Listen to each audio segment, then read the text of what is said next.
Добре дошли, приятели, в моят втори клип в моя авиационен канал. Днес ще разгледаме случаят за Lufthansa City, а именно новата нискотарифна авиокомпания, която е част от Lufthansa и Lufthansa Group.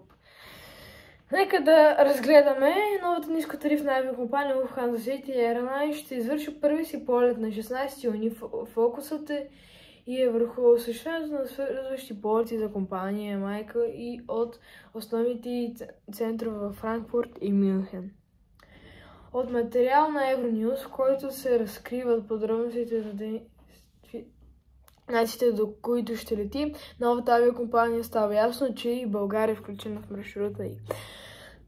Авиакомпанията започва полетите от този месец до Берлин, Бремен, Кьолн, Хамбург и извън Германия, общо взето. Курсове до Франция, Манчестър и Бирмингъм в Великобритания. Но през 2025 се очаква да бъдат включени още дестинации, сред които Париж до летище Шарл де Гол. Също други екзотични дестинации. Ще лети до Барселона в Испания, Прага, Загреб, Краков, Белград и София. Но тези маршрути ще бъдат чак през 2025 година, така че България, Lufthansa City, където съм Софийското летище, супер следващата година. Така, след маршрути, които се очаква да бъдат открити през 2025 са Букурещ, Хелзинки, Осло, Люксембург и Дъблин и още. Разликата между Lufthansa City Lufthansa City Line и Lufthansa City Airlines, макар и подобни имена, авиакомпанията City Line и City Airlines отделни дъщери дружества на германската компания Lufthansa, именно сега искам да ви разкажа какво става. Нискотарифната авиакомпания Lufthansa City Line и Lufthansa City Airlines. Lufthansa City Line е старата нискотарифна авиакомпания на Lufthansa. А Lufthansa City Airlines е новата нискотарифна авиакомпания, която не е започнала полети. Така че има разлика между Line и Airlines. То е едно и също, но две различни. Тоест обединението от Lufthansa, именно Lufthansa Group. Lufthansa Group са Eurowings, Austrian Airlines, Swiss Airlines и още много авиакомпании. Така, нека да разгледа. Новата авиакомпания ще обслужва пазари, които не са обхванати от нейния предшественик. И ще помогне за намалянето на разходите, както и за засилването на конкурентоспособността при късите разстояния. Фактически,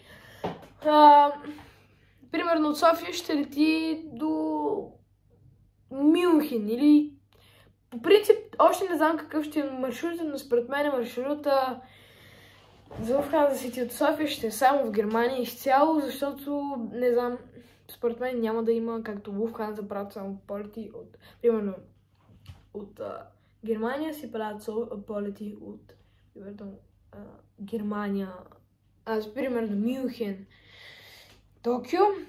Токио, Мюнхен. И примерно Мюнхен, Бостон, Мюнхен.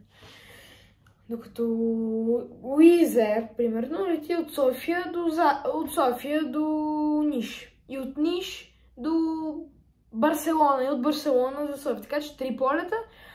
Но при по-големите авиакомпании, примерно Lufthansa, примерно ако летиш от Мюнхен до Токио, ще имаш само един полет. Но ако примерно летиш от Мюнхен до София, ще имаш 2 полета, защото нискотарифните авиакомпании са направени така, че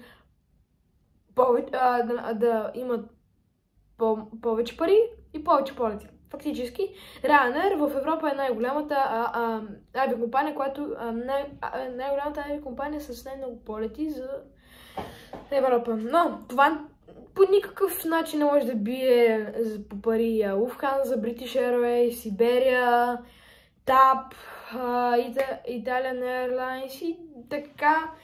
Примерно, Ryanair, не знам какво е сегашното състояние, но може би е не е по-голяма авиакомпания в България. По-голяма авиакомпания, но България Air не е нискотарифна авиакомпания, защото нискотарифните авиакомпании имат предническа. Именно останалите авиакомпании имат бизнес класа, премиум икономична класа, премиум икономична класа, бизнес класа и първа класа. Така че да се върнем към нашата тема. Първите самолети, с които ще има нискотарифната авиакомпания са Airbus 319, 318 и 320. Може би 321, но с по-големите самолети може би няма да има, защото това е нискотарифна авиакомпания, но не се знае. Защото EasyJet имат EasyJet имат две компании, които едната си EasyJet, а другата EasyJet RBHL. Не си спомням как беше.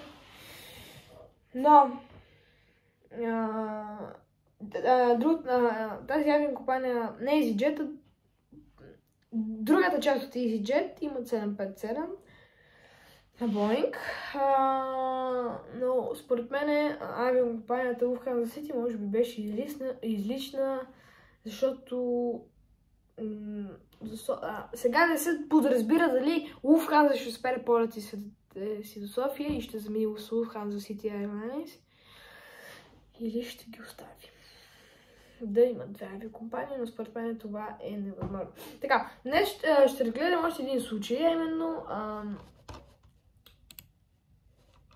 от Lufthansa City, новините от Lufthansa. Тоест, ще остане на същата.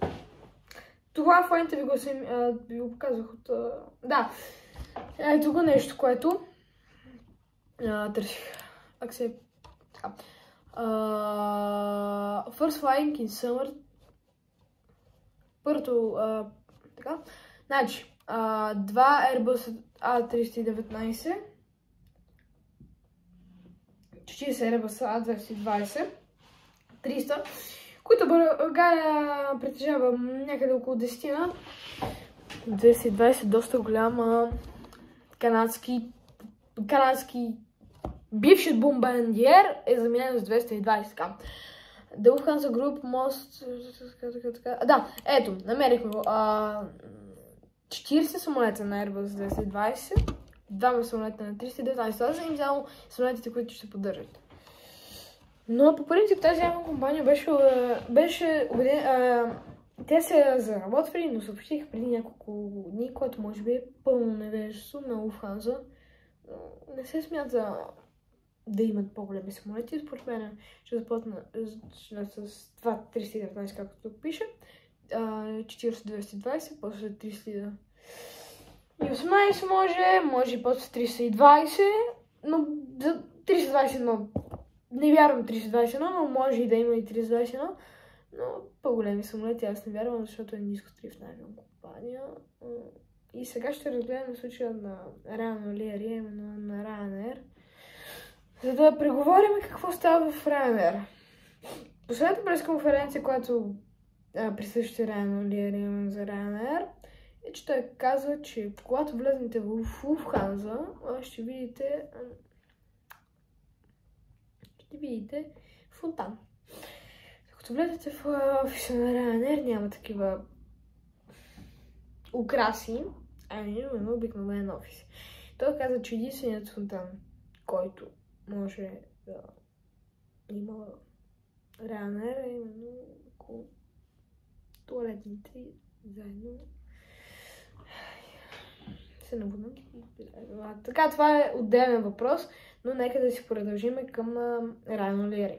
Ryanair е човекът, който направи Ryanair на най-икономичната авиакомпания, защото той каза, аз имам пари само единствено за плащане такса на летища, за самолети, за керосин и всичко основно за една авиокомпания.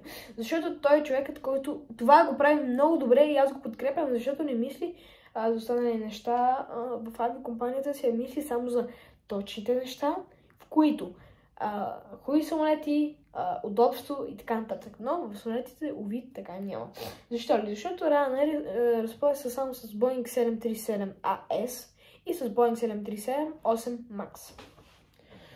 И ще цитирам, той каза, че питаха го, господин Олиери, може ли с самолет на Ryanair да си свърши полет от София до Америка? И той отговори, ако искате да плувате на половината на океана, може.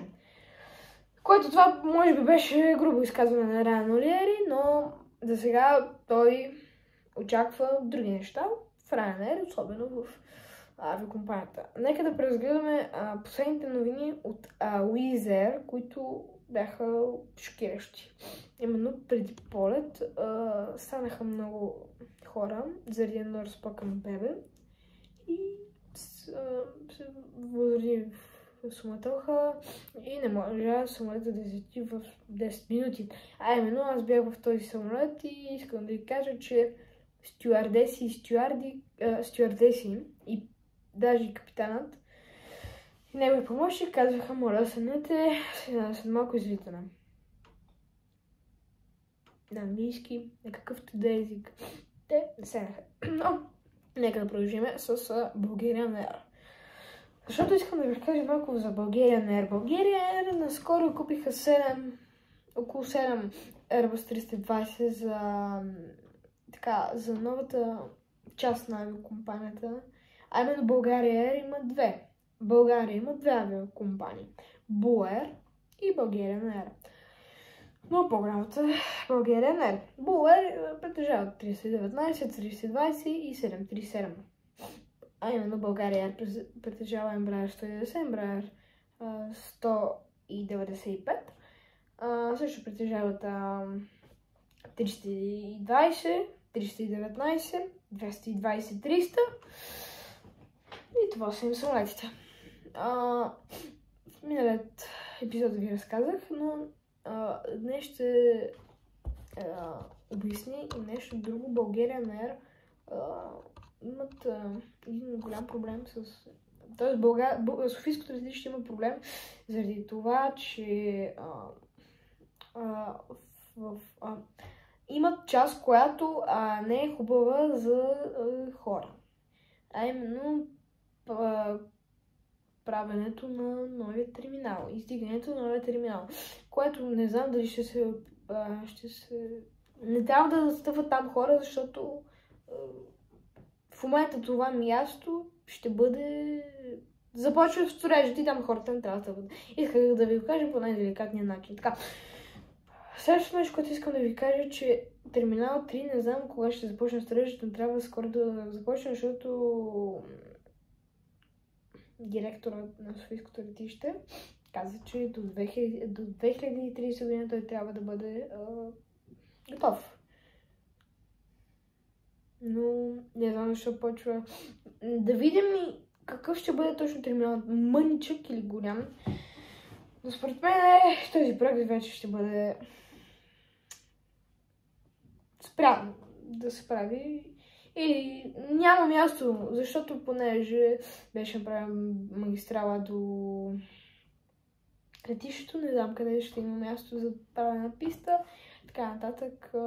Или единственото нещо, което може да се направи, да се спре там движението и да удължат пистата, защото за 3 терминала, може би, са по-голями дестинации, защото 3 терминала терминала едно кацат ниско бюджетни, но и на терминал 2 кацат ниско бюджетни за Ryanair. Но ако направят терминал 3, трябва да има авиакомпании там, които да кацат, защото всеки терминал си има, примерно на Ryanair, вече излита терминал 1, излита терминал 2. Wizz Air само терминал 1. Кацат при терминал 2, има часова зона. До 6 часа качваш на едно, после след 6 или 7 качваш на 2. така е обстоятелството и според мен трябва да се разшири пистата, защото терминал да има до по-далече директни полети. И аз при моето прибиране от Мюнхен видях, че има 330, но аз не знам как изобщо този самолет може да излети от летище София. Писта е 3 км и 600 метра, това е доста малко. И според мен е да се направи един вместо директен полет са 380 на някоя авиакомпания, защото да имам и по-големи авиакомпании, но не се знае, защото Софийското летище няма толкова добри намерения за по-добри качествени авиакомпании. Така, благодаря ви, че останахте до края на видеото, благодаря ви, че изгледахте видеото, ще си видим следващия клип, абонирайте се, дайте ми палец нагоре и ще се видим в епизод 3 на авиация. Довиждане и до нови срещи!